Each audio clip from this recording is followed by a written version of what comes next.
আসসালামু আলাইকুম, কি অবস্থা সবাই? কেমন আছেন? আশা করি সবাই ভালো আছেন। তো সকাল সকাল বাড়িতে আসার পর হচ্ছে যে এখন আমি খামারের মধ্যে আসছি, কারণ হচ্ছে যে আজকে কয়েকদিন আসা হয় না।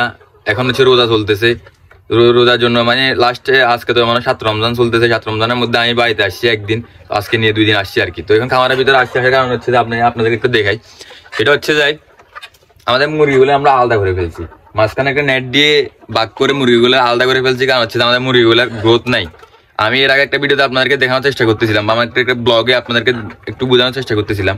আমাদের মুরগিগুলো কিছু কিছু মুরগির সাইজ ঠিক আছে মাশাআল্লাহ, কিন্তু অনেকগুলো মুরগির সাইজ নাই বললেই চলে। আমি এখন যে জায়গাতে আছি দেখতেছেন, এই যে আমার নিচে যেগুলো দেখতেছেন, এই যে এগুলো, এই যে নিচের এগুলোর মধ্যে এগুলো টোটালি সাইজ নেই। এই জন্য এগুলো আলাদা করছি, কারণ আমাদের একটা ভুল হয়েছে। আমরা হচ্ছে যে আজ থেকে প্রায় আরো 1 দেড় মাস আগ থেকে আলাদা করা উচিত ছিল আমাদের। আমরা অলসতা করে বা এমনিতে চিন্তা করে যে এগুলা আলাদা করি নাই, এই জন্য হচ্ছে এগুলো সাইজও আসে নাই। যেহেতু এখন মুরগিগুলা পরিপূর্ণ বয়স হয়ে গেছে, ডিমে মানে ডিম পাড়ার সময় হয়ে গেছিল মুরগিগুলা, এখন হচ্ছে মুরগিগুলা ডিমে আসতেছে না। এই জন্য আমাদের একটা ভুল হয়েছে। আপনাদের ঠিক আছে মাশাআল্লাহ, আমাদের ওইদিকে মুরগি যেগুলো আছে ওইগুলোর সাইজ ঠিক আছে, কিন্তু এইগুলোর সাথে ওইগুলোর অনেক ডিফারেন্স হয়ে গেছে, মানে ডিস্টেন্সটা অনেক গ্রোথের। এই জন্য আমরা এগুলো আলাদা করে দিচ্ছি, মানে আলাদা করে খাবার দিতেছি। এগুলারে খাবার একই, বাট আলাদা করে দিতেছি, কারণ হচ্ছে যে একসাথে থাকলে হচ্ছে বড়গুলোর জন্য ছোটগুলা খাইতে পারে না, এই হচ্ছে বিষয়। এই জন্য আমরা আলাদা করে দিচ্ছি। আলাদা করার পর এখন মাশাআল্লাহ সবকিছু ঠিক আছে।